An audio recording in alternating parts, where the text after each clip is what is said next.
নমস্কাৰ মৰমৰ ছাত্ৰ ছাত্ৰীসকল আমাৰ পঢ়ালি নামৰ এই ইউটিউব চেনেলটোলৈকে তোমালোক সকলোকে স্বাগতম জনাইছোঁ। এই ভিডিঅ'টোত তোমালোকৰ অসমীয়া পাঠ্যপুথিখনৰ অন্তৰ্গত মানৱ বন্দনা নামৰ পাঠটিৰ সকলোবিলাক প্ৰশ্ন উত্তৰ আলোচনা কৰিম।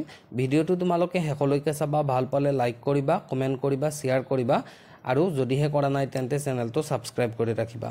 বলাচোন এতিয়া আমি প্ৰশ্ন উত্তৰসমূহ আলোচনা কৰোঁ আহা। ইয়াতে ভাব বিষয়ক যি 1 নম্বৰ প্ৰশ্ন দিয়া আছে চমু উত্তৰ লিখা, তাৰ ক নম্বৰ প্ৰশ্নটো তোমালোকক সুধিছে যে মানুহেই পৰাৎপৰ বোলা কথাষাৰৰ অৰ্থ কি, আৰু উত্তৰটো তোমালোকে চাবা যে পৰাৎপৰ শব্দটোৰ অৰ্থ হৈছে শ্ৰেষ্ঠতকৈও শ্ৰেষ্ঠ। কবিয়ে মানুহক সকলো জীৱতকৈ শ্ৰেষ্ঠ বুলি ক'ব গৈ কবিতাটিত উক্ত শব্দযুগলৰ ব্যৱহাৰ কৰিছে। ঠিক আছে, এতিয়া খ নম্বৰ প্ৰশ্নটো চাবা। খ নম্বৰ প্ৰশ্নটোত কি সোধা হৈছে, মানুহক ময়াপী জীৱ বোলাৰ অৰ্থ কি। উত্তৰটোত লিখিবা তোমালোকে যে ময়াপী জীৱৰ অৰ্থ হৈছে মায়া মোহ ভ্ৰান্তি উপযোগা জীৱ। মানুহ যিহেতু মায়ামোহত আবদ্ধ, অৰ্থাৎ মানুহে মায়ামোহ সৃষ্টি কৰিব পাৰে, মায়াৰ বজাৰ সদৃশ এই সংসাৰখনলৈ মানুহ খন্তেকৰ বাবে আহে।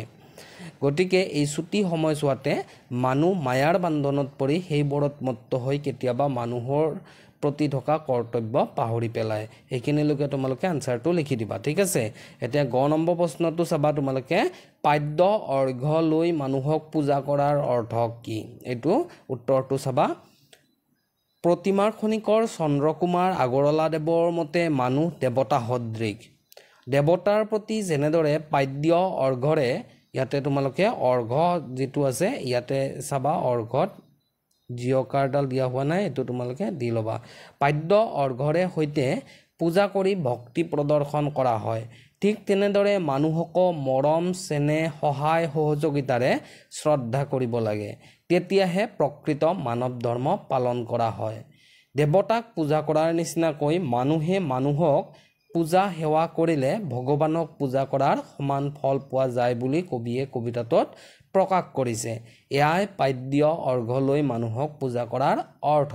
ঠিক আছে, আনচাৰবিলাক মই খুবেই সহজভাৱে লিখি দিছোঁ তোমালোকক, গতিকে তোমালোকে বুজাত অসুবিধা হ'ব নালাগে বুলি মই অনুমান কৰিছোঁ। ঠিক আছে, আৰু যদিহে বুজাত কিবা অসুবিধা হৈছে তেন্তে কমেণ্ট বক্সত গৈ তোমালোকে কমেণ্ট কৰিবা। ঠিক আছে, এতিয়া আমি তাৰ পিছৰ প্ৰশ্নটো চাইছোঁ। পিছৰ প্ৰশ্নটো এইটোত সোধা হৈছে যে কি, মানৱ বন্দনা কবিতাটিৰ সাৰাংশ তোমাৰ নিজৰ ভাষাৰে বিৱৰি লিখিবলৈ দিছে। এতিয়া চাবা, মানৱ বন্দনা ৰোমান্টিক কবি প্ৰতিমাৰ খনিকৰ ৰূপে খ্যাত চন্দ্ৰকুমাৰ আগৰৱালাদেৱৰ কবিতা। তাৰপিছত তোমালোকে পেৰেগ্ৰাফ চেঞ্জ কৰিবা, তাৰপিছত লিখিবা, পৃথিৱীলৈ অন্যান্য জীৱ জন্তুৰ আগমন যেনেকৈ হৈ আছে, ঠিক তেনেকৈ অনন্ত সোঁতেৰে জীৱশ্ৰেষ্ঠ মানুহো আহি আছে। কোনোবাই মানৱীকৰণ শেষ কৰিছে আৰু কোনোবাই আধৰুৱাকৈয়ে এই মায়াময় সংসাৰৰ পৰা গুচি যাবলগীয়া হৈছে। মানুহ মায়া মোহ সৃষ্টিকাৰী জীৱ, সেয়েহে এই খন্তেকীয়া জীৱনত মানুহে মায়াৰ বান্ধনেৰে পৃথিৱীখনকে যেন নিজৰ ঘৰ কৰি পেলায়। জীৱমাত্ৰে ভগৱান বুলি নিজেই ধৰি লৈ খন্তেকীয়া জীৱন যাত্ৰাত লগ পোৱা মানুহবোৰক সকলোকে সমান আৰু মানৱীয় দিশেৰে চাই মানুহে ভাল পোৱা কিংবা বেয়া পোৱা তাত গুৰুত্ব দিলেই মানৱ সেৱা হয়। মানুহক কৰা পূজাই এই পৃথিৱীখনৰ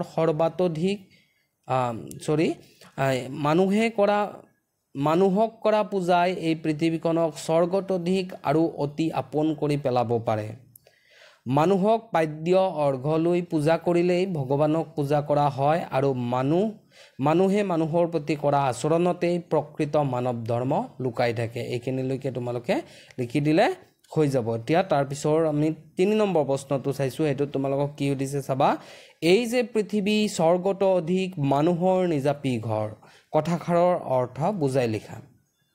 উত্তৰটো তোমালোকে চাবা, মানুহক সেৱা কৰা আৰু মানুহৰ কৰ্মই হৈছে প্ৰকৃত মানৱ ধৰ্ম, ইয়াকে বুজাবলৈ উক্ত কথাষাৰ কবিয়ে কৈছে। তেওঁৰ মতে মানুহক পূজা সেৱা কৰিলে প্ৰকৃত ধৰ্ম পালন কৰা হয়। মানুহ শ্ৰেষ্ঠতকৈও শ্ৰেষ্ঠ, অৰ্থাৎ সৰ্বশ্ৰেষ্ঠ জীৱ, ই পৰম সত্য। সেয়েহে মানৱ পূজাই হ'ল প্ৰকৃত পূজা। মানুহক পূজা কৰিলেই ভগৱানৰ সন্ধান পোৱা যায়। ঠিক আছে, তাৰপিছত কবিয়ে কবিতাটোৰ দ্বাৰা মানৱ সমাজলৈ উপদেশ দিব বিচাৰিছে যে মানুহৰ প্ৰতি মৰম চেনেহ শ্ৰদ্ধা ভক্তি সহায় সহানুভূতি আদি ভাৱ প্ৰকাশ কৰিলে পৃথিৱীখন এটা পৰিয়াল সদৃশ হৈ পৰিব, যাক তেওঁ প্ৰতিজনৰ ঘৰখনৰ লগত তুলনা কৰিছে। যদিহে মানুহে ইজনে সিজনৰ প্ৰতি নাভাবে, তেন্তে এই পৃথিৱীখন এখন নৰকলৈ পৰিৱৰ্তিত হ'ব, য'ত থাকিব কেৱল হিংসা, বিদ্বেষ, ঈৰ্ষা আদি দানৱবোৰ। ইয়াতে একটো ভুলতে আহি গৈছে দে, এইটো তোমালোকে নিলিখিবা, ঠিক আছে।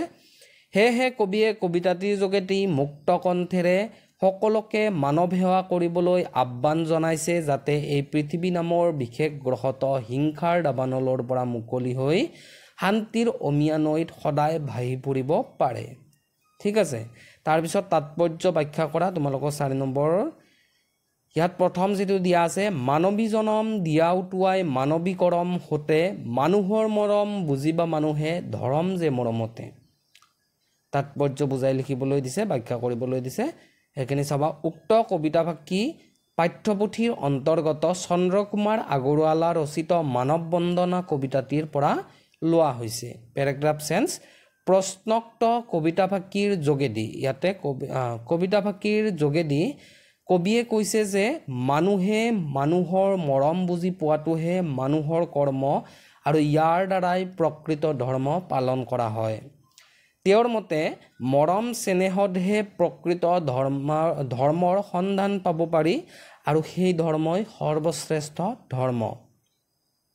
গতিকে মানুহে মানুহক শ্ৰদ্ধা ভক্তি কৰিলে মানৱ জীৱন সাৰ্থক হ'ব বুলি কবিয়ে কৈছে। এয়াই কবিতাফাকিৰ তাৎপৰ্য। এইখিনিলৈকে তোমালোকে লিখি দিবা, আনচাৰটো তোমালোকৰ হৈ যাব, ঠিক আছে। তাৰ পিছৰ যিটো দিছে সেইটো আমি চাইছোঁ যে মানুহেই দেৱ মানুহেই সেৱ মানুহ বিনে নাই কেৱ, কৰা কৰা পূজা পাদ্য অৰ্ঘ লৈ জয় জয় জয় মানৱ দেৱ।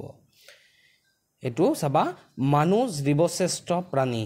মানুহে মানৱ ধৰ্ম আচৰণ কৰি যদি মানুহৰ সেৱাৰ বাবে সকলো কৰি যায়, তেনেহ'লে আন একো কৰিব নালাগে। ইয়াত মানুহক শ্ৰেষ্ঠতকৈও শ্ৰেষ্ঠ বুলি কোৱা হৈছে। গতিকে পৰম শ্ৰেষ্ঠ মানুহৰ মৰম মানুহে বুজি সকলোকে আপোন মনেৰে ল'ব পৰাতেই মানুহৰ শ্ৰেষ্ঠত্ব। মানুহক মানুহে ভাল আচৰণেৰে নিজৰ ওচৰ চপাই ল'ব নোৱাৰিলে অন্যান্য দেৱ দেৱীক পূজা কৰিও সফলতা লাভ কৰিব নোৱাৰে। মানৱ সেৱাইহে প্ৰকৃত ধৰ্ম। সেয়েহে মানুহৰ জয়গান গাই মানুহৰ পূজা অৰ্চনাত মন দিলে সকলো পাব পাৰি। কবিয়ে কবিতাফাকিৰ মাজেৰে মানুহে মানুহৰ কৰণীয়তে যে প্ৰকৃত মহত্ব ফুটি ওলায় আৰু মানুহৰ বাহিৰে পূজা কৰিবলগীয়া যে আন একো নাই তাকে ক'বলৈ গৈছে, ঠিক আছে। এইখিনি লিখিলে তোমালোকৰ আনচাৰটো কমপ্লিট হ'ব। তাৰপিছত 5 নম্বৰটোত তোমালোকক কিছুমান সমাৰ্থক শব্দ লিখিবলৈ দিছে। মানুহ, সংগ, পৃথিৱী, সৌত, স্বৰ্গ, দেৱ। এতিয়া আনচাৰবিলাক চাবা।